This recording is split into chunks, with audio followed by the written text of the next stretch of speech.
அடுத்ததாக அதிமுக்கியத்துவம் வாய்ந்த டாப் 25 செய்திகளின் அணிவகுப்பை பார்க்க இருக்கிறோம். மாநில கல்விக் கொள்கையை வெளியிடும் முதலமைச்சர், பரிதாபங்கள் கோபி சுதாகர் மீது வழக்கு உள்ளிட்ட செய்திகளை டாப் 5 தமிழ்நாடு பகுதியில் பார்க்கலாம். மாநில கல்விக் கொள்கையை முதலமைச்சர் மு.க.ஸ்டாலின் இன்று வெளியிடுகிறார். திமுக அரசு பொறுப்பேற்ற பிறகு தமிழ்நாட்டிற்கென மாநில கல்விக் கொள்கை உருவாக்க குழு அமைக்கப்படும் என்று 2021-2022 ஆண்டு பட்ஜெட்டில் அறிவிக்கப்பட்டது. அதன்படி ஓய்வு பெற்ற நீதிபதி முருகேசன் தலைமையில் 14 பேர் கொண்ட குழு 2022 ஆண்டு அமைக்கப்பட்டிருந்தது. அந்த குழு 600 பக்கங்கள் கொண்ட அறிக்கையை கடந்த ஆண்டு ஜூலை மாதம் சமர்ப்பித்தது. இதில் இருமொழிக் கொள்கையே பின்பற்றப்பட வேண்டும் என்றும் 3, 5, 8 ஆகிய வகுப்புகளுக்கு பொதுத் தேர்வு கூடாது என்றும் பரிந்துரை அளிக்கப்பட்டுள்ளது. மேலும் பள்ளிக் கல்வியில் தமிழை முதல் மொழியாக நிலைநிறுத்த வேண்டும் என்றும், தொடக்க நிலை முதல் பல்கலைக்கழகம் வரை தமிழ் வழிக் கல்வியை வழங்க வேண்டும் என்றும், கல்வியை மாநில பட்டியலுக்கு கொண்டுவர வேண்டும் என்றும் பரிந்துரை செய்யப்பட்டுள்ளது. கல்லூரி மாணவ சேர்க்கையின் போது 12ஆம் வகுப்பு மதிப்பெண்களுடன் 11ஆம் வகுப்பு மதிப்பெண்களும் இடம்பெற வேண்டும் என்றும் இந்த கொள்கையில் வலியுறுத்தப்பட்டிருந்தது. மாநில கல்விக் கொள்கையில் வழங்கப்பட்டுள்ள பரிந்துரைகளின் அடிப்படையில் மாநில கல்விக் கொள்கையை முதலமைச்சர் மு.க.ஸ்டாலின் இன்று வெளியிடுகிறார். உடுமலைப்பேட்டையில் சிறப்பு உதவி ஆய்வாளர் வெட்டி கொலை செய்யப்பட்ட வழக்கில் தேடப்பட்டு வந்த முக்கிய குற்றவாளியான மணிகண்டன் என்கவுண்டரில் சுட்டுக் கொல்லப்பட்டார். திருப்பூர் மாவட்டம் உடுமலைப்பேட்டை அருகே குடிமங்கலத்தில் அதிமுக எம்எல்ஏ மகேந்திரனுக்கு சொந்தமான விவசாய தோட்டத்தில் தந்தை மகன்களுக்கிடையே ஏற்பட்ட தகராறை தடுக்கச் சென்ற சிறப்பு உதவி ஆய்வாளர் சண்முகவேல் வெட்டி கொலை செய்யப்பட்டார். குற்றவாளிகளை பிடிக்க 6 தனிப்படைகள் அமைக்கப்பட்ட நிலையில் தந்தை மூர்த்தி மற்றும் மகன் தங்கப்பாண்டியன் காவல் நிலையத்தில் சரணடைந்தனர்.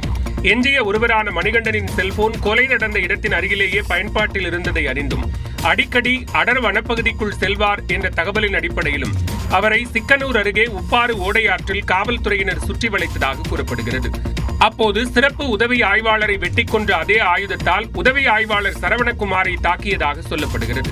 இதில் சரவணகுமாருக்கு வலது கையில் காயம் ஏற்பட்டதாக காவல்துறை கூறியுள்ளது. இதனைத் தொடர்ந்து தற்காப்பிற்காக காவல் ஆய்வாளர் திருஞான சம்பந்தம் மணிகண்டனை துப்பாக்கியால் சுட்டதாக கூறப்படுகிறது. 2 குண்டுகள் பாய்ந்த நிலையில் ஒன்று தலையை துளைத்த நிலையில் மருத்துவமனை செல்லும் வழியில் மணிகண்டன் உயிரிழந்தார்.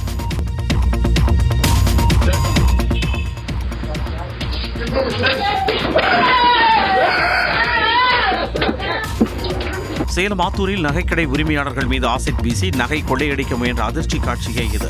ஆத்தூர் கடைவீதி பகுதியில் வைத்தீஸ்வரன் என்பவர் நகைக்கடை நடத்தி வருகிறார். நேற்று இரவு 9 மணி அளவில் கடைக்கு வந்த இருவர் நகைகளை வாங்குவது போல் பேச்சு கொடுத்தனர். நகைகளை பார்த்து கொண்டிருந்த போது ஒரு நபர் மறைத்து வைத்திருந்த ஆசிட் பாட்டிலை எடுத்து வைத்தீஸ்வரன் மற்றும் கடையில் பணிபுரிந்தவர்கள் மீது பீச்சு அடித்தார். தொடர்ந்து நகைகளை கொள்ளையடிக்க முயன்றதால் சுதாரித்துக் கொண்ட கடை உரிமையாளர் அவர்களில் ஒருவரை பிடித்தார்.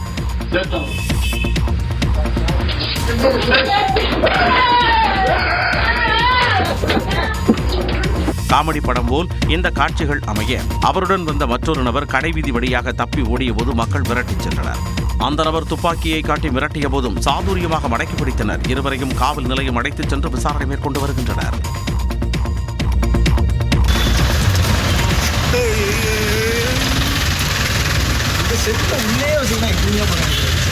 நெல்லையில் ஐடி ஊழியர் கவின் ஆணவ கொலை வழக்கில் நீதிமன்றத்திற்கு அழுது கொண்டே வந்த சுர்ஜித் உள்ளே நுழைந்ததும் உடல் மொழியை மாற்றி தெனாவட்டாக சென்ற காட்சியே இது.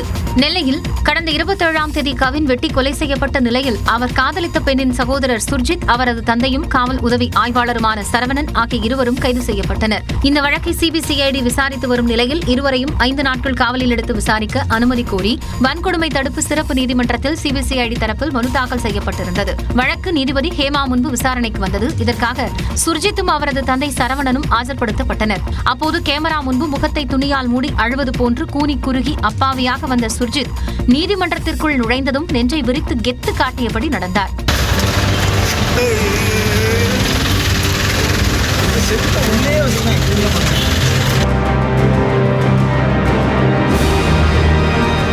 வழக்கை விசாரித்த நீதிபதி சிபிசிஐடி காவல் கேட்டு தாக்கல் செய்யப்பட்ட மனு தொடர்பான ஆவணங்களை குற்றம் சாட்டப்பட்டவர்களுக்கு வழங்க உத்தரவிட்டார்.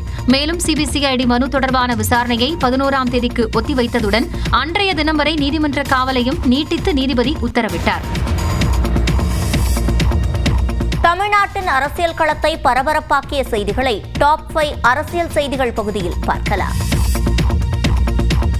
தேர்தல் நேரத்தில் கம்யூனிஸ்ட் கட்சிகள் அடையாளம் தெரியாமல் போய்விடும் என்று அதிமுக பொதுச் செயலாளர் எடப்பாடி பழனிசாமி விமர்சித்துள்ளார். விருதுநகர் மாவட்டம் ராஜபாளையத்தில் மக்களை காப்போம் தமிழகத்தை மீட்போம் பரப்புரையில் பேசிய அவர் மக்களிடத்தில் கம்யூனிஸ்ட் செல்வாக்கை இழந்துவிட்டதாக கூறியிருக்கிறார். இந்தியா கூட்டணின்னு பல கட்சி ஒன்னா சேர்த்து இந்தியா கூட்டணி வச்சிருக்கிறீங்க. அதனுடைய திட்டம் என்ன? மத்தியில் இருக்கின்ற ஆட்சியை அகற்ற வேண்டும் என்பதுதான் என்னுடைய அஜெண்டா. இங்க ஒரே கொள்கையோடய இருக்கிறீங்க. தமிழ்நாட்டு அரசின் பொருளாதார வளர்ச்சி இரட்டை இலக்கத்தை எட்டிய நிலையில் அதனால் மக்களுக்கு என்ன பயன் என்று எடப்பாடி பழனிசாமி கேள்வி எழுப்பினார். அரிக்கு மேல விடுவாங்க, அதுக்கு ஆர்ப்பாட்டம் செய்வாங்க, குறைஞ்சு போனா அப்படியே இருந்துக்குவாங்க. ஆக மக்களுக்கு வருமானம் உயர்ந்திருக்குதா? வேலை வாய்ப்பு கிடைச்சிருக்குதா? இதையெல்லாம் ஸ்டாலின் கண்டுகொள்ள மாட்டார்.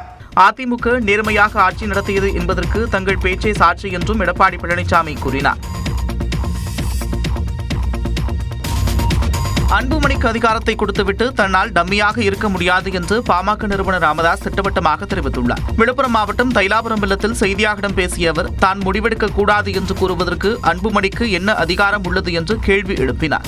அன்புமணியிடம் கட்சியை கொடுத்துவிட்டு நான் நிறுவனமாகிய நான் டம்மியாக தைலாபுரம் தோட்டத்தில் கேட்டை சாத்திக்கொண்டு கொள்ளு பேரங்களோடு விளையாடி கொண்டிருக்க வேண்டும் என்று சொல்லுவதை என்னால் ஏற்றுக்கொள்ள முடியாது. தன்னை ஐயா என்று அழைத்தவர்களை பெயர் சொல்லி கூப்பிட வைத்தவர் அன்புமணி என்றும் அவர் குற்றம் சாட்டினார். ராமதாஸ் என்று சொல்லலாம், ஐயா என்று சொல்வதற்கு அவருக்கு கூசினால் அருவருப்பாக இருந்தால் டாக்டர் ராமதாஸ் என்று கூட சொல்லலாம். ஐயா ஐயா என்று சொன்னவாய் இன்றைக்கு ராமதாஸ் என்று சொல்ல வைத்தது அன்புமணிதான். கட்சிக்குள் எந்த குழப்பமும் இல்லை என்று கூறிய ராமதாஸ் அன்புமணி வசம் இருப்பவர்கள் தன்னிடம் வந்தால் மன்னித்து ஏற்றுக்கொள்வேன் என்றும் குறிப்பிட்டார். பிரதமர் மோடியை சந்தித்த நாடாளுமன்ற உறுப்பினர் கமல்ஹாசன் கீழடி ஆய்வறிக்கையை அங்கீகரிக்க வேண்டும் என கோரிக்கை விடுத்துள்ளார். நாடாளுமன்ற மாநிலங்களவை உறுப்பினராக பதவியேற்ற பிறகு மக்கள் நீதி மய்யம் தலைவர் கமல்ஹாசன் முதன்முறையாக பிரதமர் மோடியை சந்தித்தார். அப்போது கீழடி அகழாய்வு தொடர்பான நினைவு பரிசை பிரதமரிடம் வழங்கினார். இது தொடர்பாக எக்ஸ் தளத்தில் பதிவிட்டுள்ள கமல்ஹாசன் மரியாதை நிமித்தமாக பிரதமரை சந்தித்ததாக குறிப்பிட்டுள்ளார். தமிழ்நாட்டின் பிரதிநிதியாகவும் ஒரு கலைஞனாகவும் பிரதமரிடம் சில கோரிக்கைகளை முன்வைத்ததாக தெரிவித்துள்ளார். அவற்றுள் தலையாயது கீழடி குறித்த கோரிக்கை என்றும் கீழடி ஆய்வறிக்கைக்கு விரைவாக அங்கீகாரம் வழங்க வேண்டும் என வலியுறுத்தியதாகவும் கூறியுள்ளார். தமிழின் தொன்மையை, தமிழ் நாகரிகத்தின் பெருமையை உலகிற்கு உரக்கச் சொல்லும் தமிழர்களின் முன்னெடுப்புகளுக்கு உறுதுணையாக இருக்க வேண்டும் என பிரதமர் மோடியிடம் கேட்டுக் கொண்டதாகவும் கமல்ஹாசன் பதிவிட்டுள்ளார்.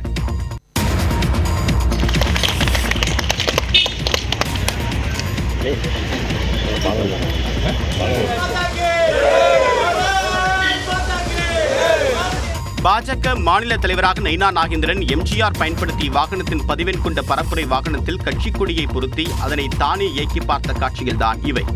சட்டமன்ற தேர்தலை முன்னிட்டு ஓரணியில் தமிழ்நாடு என்ற பெயரில் திமுகவும், மக்களை காப்போம் தமிழகத்தை மீட்போம் என்ற பெயரில் அதிமுகவும் தீவிர பரப்புரையில் ஈடுபட்டுள்ளன.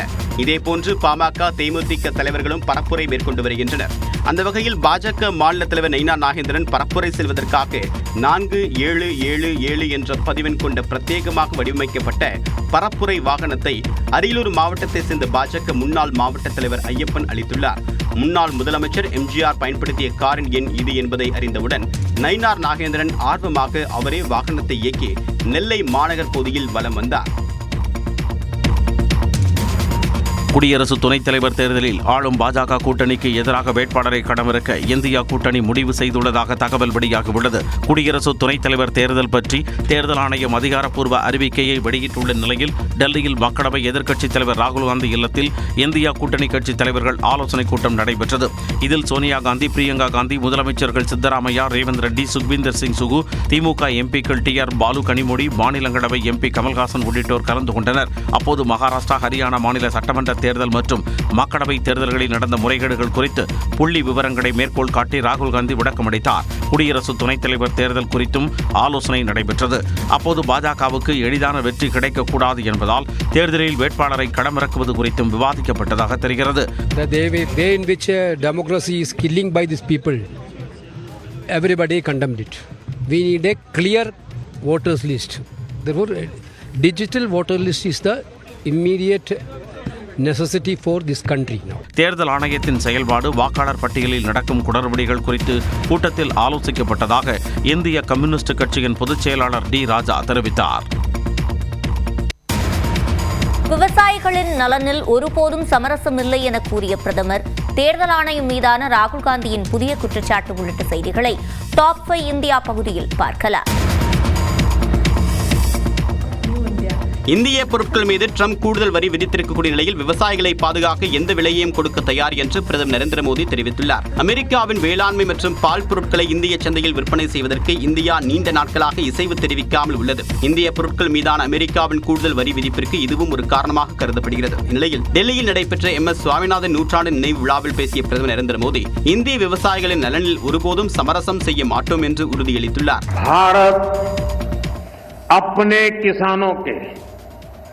पशुपालकों के और मछुआरे भाई बहनों के हितों के साथ कभी भी समझौता नहीं करेगा.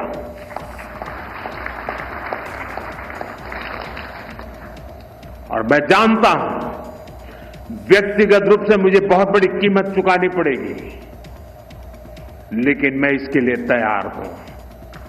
இந்த நிகழ்ச்சியில் MS சுவாமிநாதனின் நூற்றாண்டு நினைவை ஒட்டி நாணய மற்றும் தபால் தலையை பிரதமர் நரேந்திர மோடி வெளியிட்டார். ஒரே பெயர் ஒரே முகவரியில் ஆயிரக்கணக்கான வாக்காளர்கள் இருப்பதாக குற்றம் சாட்டிய மக்களவை எதிர்க்கட்சித் தலைவர் ராகுல் காந்தி பாஜகவுக்கு தேர்தல் ஆணையம் துணை போவதாக விமர்சித்துள்ளார். நாடு தழுவிய அளவில் வாக்காளர் பட்டியலில் உள்ள முறைகேடுகள் குறித்து கலந்தாய்வு கூட்டம் டெல்லியில் நடைபெற்றது. இதில் பங்கேற்ற ராகுல் காந்தி மகாராஷ்டிராவில் குறைந்த காலத்தில் அதிக அளவிலான வாக்காளர்கள் இணைந்துள்ளதாகவும் இது மாநில மக்கள் தொகையை விட அதிக அளவில் இருப்பது சந்தேகத்தை எழுப்புவதாகவும் கூறினார். There are 11,965 voters of this type. This is the gentleman called Gurkirat Singh Dang. Gurkirat Singh Dang appears once, twice, 3 times, 4 times. ஒரு அறை கொண்ட வீட்டில் 80 வாக்காளர்கள் உள்ளதாகவும் 0_ash என முகவரி கொண்ட ஆயிரக்கணக்கான வாக்காளர்கள் பட்டியலில் உள்ளதாகவும் அவர் ஆதாரங்களை காட்டினார். House number 0. No, you're laughing. There are thousands and thousands of these people. No address, house number 0. House number 0. House number 0. Father's name ILSDHFHUG. வாக்காளர் பட்டியலும் CCTV காட்சிகளும் தேர்தல் ஆணையத்தின் குற்றச் செயல்களுக்கு ஆதாரமாக இருப்பதாகவும் அதை அழிக்க தேர்தல் ஆணையம் மும்முரமாக வேலை செய்து வருவதாகவும் ராகுல் காந்தி விமர்சித்தார். வாக்காளர் மோசடி குற்றச்சாட்டு குறித்து சத்தியப்பிரமாணத்தில் கையெழுத்திடுமாறு ராகுல் காந்திக்கு தேர்தல் ஆணையம் கடிதம் அனுப்பியுள்ளது.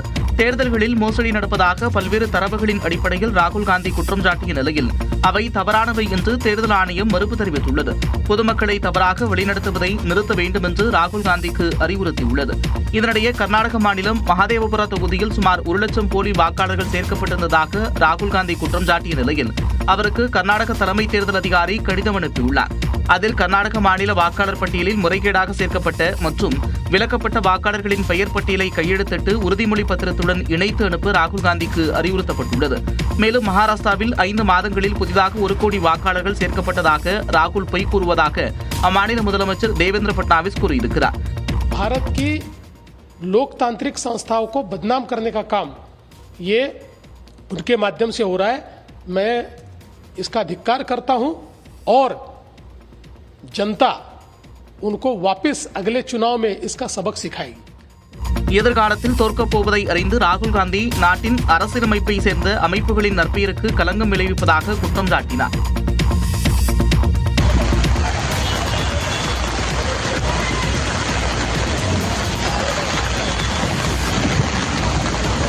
திடீர் கனமழையால் ஹைதராபாத் நகரம் வெள்ளத்தில் தத்தளிக்கும் காட்சிதான் இது. தெலங்கானா மாநிலம் ஹைதராபாத் மற்றும் அதன் சுற்றுவட்டார மாவட்டங்களில் 1 மணி நேரத்திற்குள் திடீர் கனமழை கொட்டியது.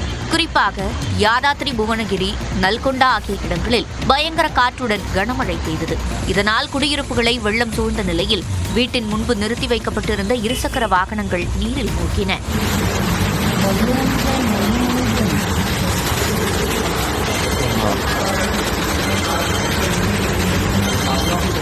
இதேபோன்று ஐடி பூங்கா, செகந்திராபாத், எல்பி நகர் ஆகிய இடங்களில் சாலைகளில் மழை நீர் பெருக்கெடுத்தோடியது. இதனால் பணிக்கு சென்று வீடு திரும்பியோர் கடும் சிரமத்தை சந்தித்தனர்.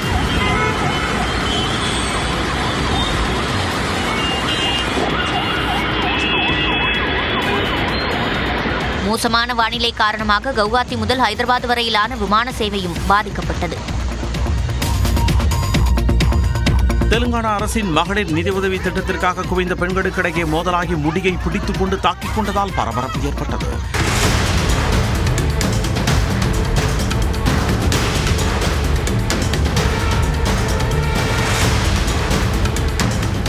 தமிழ்நாடு அரசின் மகளிர் உரிமை தொகை திட்டம் போல் தெலுங்கானா அரசு தகுதியான பெண்களுக்கு மாதம் 2500 ரூபாய் உதவி வழங்கும் மகாலட்சுமி திட்டத்தை விரைவில் அமல்படுத்தப்பட உள்ளது.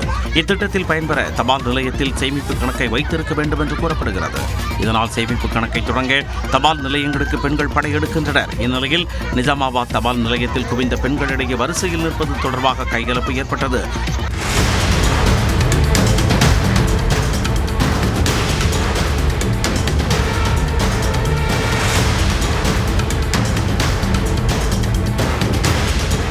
பரபரப்புக்கிடையே மற்ற பெண்கள் வரிசையில் முன்னேறி சென்றனர். ரஷ்ய அதிபர் புதினை சந்தித்த அஜித் தோவல், மனிதர்களை விண்ணுக்கு அனுப்பும் சீனாவின் முதற்கட்ட பணிகள் உள்ளிட்டவற்றை டாப் 5 உலகம் பகுதியில் பார்க்கலாம்.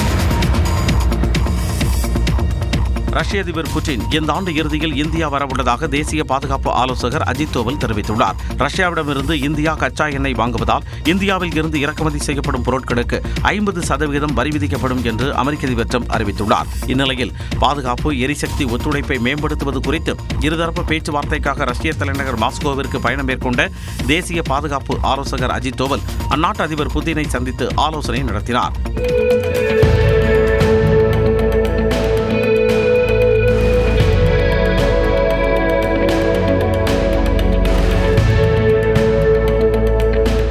முன்னதாக ஸ்புட்னிக் செய்தி நிறுவனத்திற்கு பேட்டி அளித்த அஜித் தோவல் ரஷ்யாவுடன் இந்தியாவிற்கு மிகச் சிறப்பான உறவு இருப்பதாக கூறினார். ரஷ்ய அதிபர் புட்டின் இந்தியாவிற்கு இந்த ஆண்டு வரவுள்ளதாகவும் தேதிகள் கிட்டத்தட்ட இறுதி செய்யப்பட்டு விட்டதாகவும் தெரிவித்தார். ரஷ்ய அதிபர் புதினை சந்தித்து பேச உள்ளதாக அமெரிக்க அதிபர் ட்ரம்ப் தெரிவித்துள்ளார். ரஷ்ய தலைநகர் மாஸ்கோவில் அந்நாட்டு அதிபர் புதினை ஐக்கிய அரபு அமீரக அதிபர் Sheikh Mohammed bin Zayed Al Nahyan சந்தித்து பேசினார். அப்போது செய்தியாளர்களிடம் பேசிய புதின் அமெரிக்க அதிபர் ட்ரம்பை சந்தித்து பேச உள்ளதை உறுதி செய்தார். இந்த சந்திப்பு ஐக்கிய அரபு அமீரகத்தில் நடைபெற வாய்ப்பிருப்பதாகவும் கூறினார். готовы нам помочь организовать мероприятия подобного рода. Один из друзей президент. இதற்கிடையே வெள்ளை மாளிகையில் செய்தியாளர் பேசிய அதிபர் ட்ரம்ப் உக்ரைன் அதிபர் ஜெலன்ஸ்கியை ரஷ்ய அதிபர் சந்திக்க மறுத்தாலும் அவருடன் தான் பேச்சுவார்த்தை நடத்தப் போவதாக உறுதிபட தெரிவித்தார். அமெரிக்கா, ரஷ்யா அதிபர்களின் சந்திப்பு அடுத்த வாரம் நடைபெறலாம் என்று எதிர்பார்க்கப்படுகிறது. அடுத்த 12 நாட்களுக்குள் உக்ரைன் மீதான போரை நிறுத்தாவிட்டால் ரஷ்யா மீது கூடுதல் பொருளாதார தடை விதிக்கப்படும் என்று அமெரிக்க அதிபர் ட்ரம்ப் எச்சரிக்கை விடுத்திருந்தார். இந்த காலக்கெடு முடிவடைவதற்கு முன்னதாக ட்ரம்பை சந்திக்க புதின் சம்மதம் தெரிவித்திருப்பது முக்கியத்துவம் வாய்ந்ததாக பார்க்கப்படுகிறது.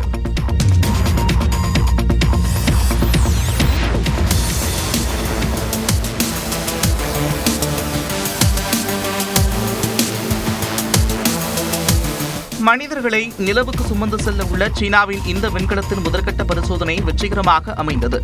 2030ஆம் ஆண்டிற்குள் மனிதர்களை நிலவுக்கு அனுப்பும் இலக்குடன் லான்யூ என்ற திட்டத்தை சீனா செயல்படுத்தி வருகிறது.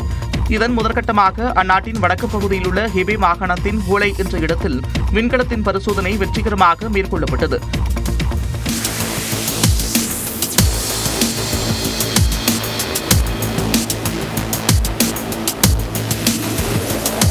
இரண்டு விண்வெளி வீரர்களை நிலவுக்கு அழைத்து செல்லும் வகையில் விண்கலம் வடிவமைக்கப்பட்டுள்ளது.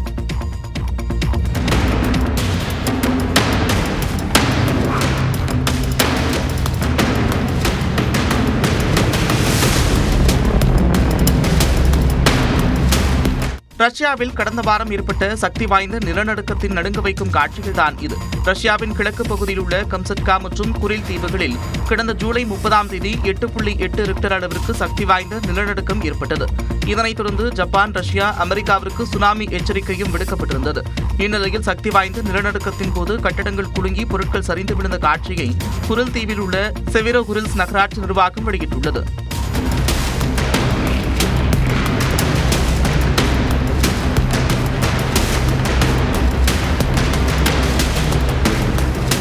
சக்தி வாய்ந்த நிலநடுக்கத்தில் ஒரு சிலருக்கு லேசான காயம் ஏற்பட்டதாக நகராட்சி நிர்வாகம் தெரிவித்துள்ளது. நிலநடுக்கத்தால் ஏற்பட்ட சேதங்களை அகற்றும் பணி தொடர்ந்து நடைபெற்று வருவதாகவும் குறிப்பிடப்பட்டுள்ளது. அமெரிக்காவின் இல்லினாயிஸ் மாகாணத்தில் சிறிய ரக ஹெலிகாப்டர் கீழே விழுந்து படகு மீது மோதிய கொடூர விபத்தில் 2 பேர் உயிரிழந்தனர். அல்டோன் என்ற பகுதியில் MD-369 என்ற சிறிய ரக ஹெலிகாப்டரில் 2 பேர் பயணித்தனர். மிசிசிப்பி நதி அருகே ஹெலிகாப்டர் சென்றபோது மின்கம்பியில் ஹெலிகாப்டர் உரசியதாக கூறப்படுகிறது. இதில் நிலை தடுமாறி கீழே விழுந்த ஹெலிகாப்டர் படகு மீது மோதி தீப்பற்றி எரிந்தது.